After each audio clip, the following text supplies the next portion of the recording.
नमस्कार, सत्यदर्शन न्यूज मध्ये आपले स्वागत आहे। मी पायल शहा। एक नजर टाकूया आजच्या ठळक घडामोडींवर।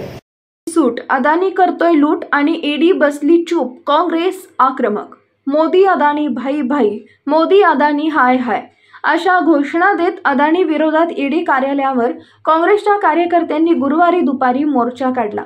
काँग्रेसच्या कार्यकर्ता वर्षा गायकवाड यांच्या नेतृत्वाखाली हा मोर्चा काढण्यात आला। काँग्रेसच्या कार्यकर्त्यांनी मोठी घोषणाबाजी केली। त्यानंतर पोलिसांनी काँग्रेसच्या कार्यकर्त्यांना अटक करत पोलिसांच्या व्हॅनमध्ये कोंबले।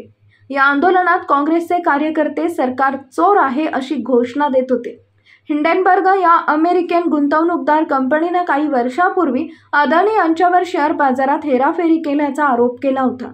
त्या संदर्भात काँग्रेसचे नेते राहुल गांधी यांनी संसदीय संयुक्त समितीची जेसीपी मागणी केली होती, परंतु सुप्रीम कोर्टाने देखील ही मागणी मान्य न करता सरकारच्या बाजूने निकाल दिला होता। या प्रकरणात सरकारने हिंडनबर्गला चौकशीची नोटीस पाठवली होती।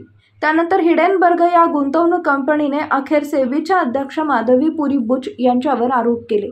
माधवी या अदानी प्रकरणाची चौकशी करणार होत्या, परंतु अदानीच्या परदेशात कंपन्यात माधवी यांचे शेअर असल्याने त्यांनी अदानींना क्लीन चिट दिल्याचा आरोप केला।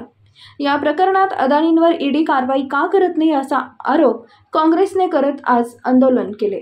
सरकारला पहिला प्रश्न विचारायचा आहे, पोलीस विभागाला प्रश्न विचारायचा आणि केंद्र सरकारला पण प्रश्न विचारायचा आहे। त्यांचं काम आहे की इन्क्वायरी करणं, ज्या वेळेला कोणाच्या पैशाच्या बाबतीमध्ये बाकीच्या गोष्टी बाबतीमध्ये ज्या वेळेला कोणाची कंप्लेंट असते तेव्हा त्याची चौकशी करणं हे त्यांचं काम आहे। या हिंडनबर्ग रिपोर्टच्या माध्यमातून स्पष्ट झालेलं आहे की जे शेअर मध्ये आहे तो मोठा घोटाळा चालू आहे। त्याच्या माध्यमातून रिअल एस्टेट मध्ये एक मोठा घोटाळा चालू आहे आणि अशा प्रॉपर्टीच्या ज्या इलिगॅलिटी असतात किंवा संपत्तीच्या असतील किंवा शेअरच्या असतील याची इन्क्वायरी करण्याची पूर्ण जबाबदारी ईडीची आहे।